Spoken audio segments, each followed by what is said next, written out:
Mga kaibigan, good morning.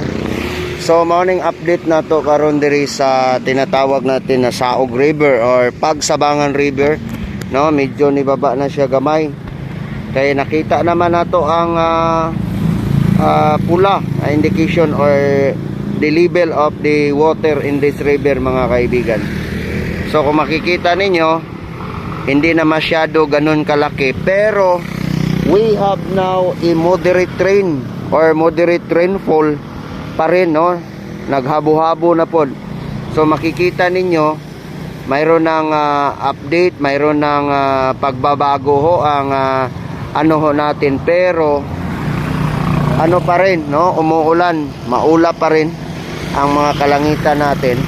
But here in Pagsabangan, mga kaibigan, the road and bridges here is passable, no? Sino man yung papalabas ng Tagum at papasok ng Tagum, passable pa rin yung roads natin, yung daanan natin, yung kalsada natin.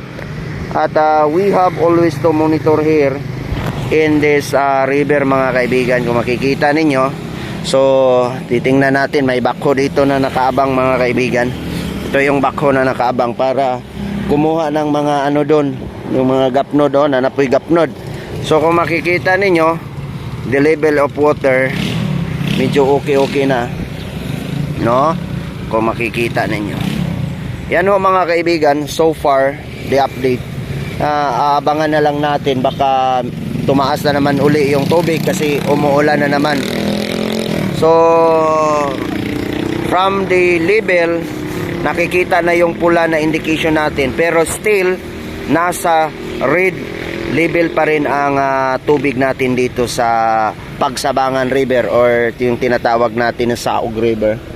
So yan ho, mga kaibigan, so far wala namang update na lain or there is no other update. But ang sa ngayon lang, there is a moderate rainfall here. So yan po, no, mag-iingat pa rin tayong lahat, lalong-lalo na yung mga nakatira malapit sa or gilid sa mga ilog, or those people na nasa po sa mga kabundukan ho natin, na sa mga kabukiran, na ano ho, mga kaibigan, ng tayo po'y mag-iingat sa mga posibleng pagguho ng lupa dulot sa matinding pag-uulan po here in Davao Region, mga kaibigan. So yan po, mga kaibigan, ang update natin dito ngayon.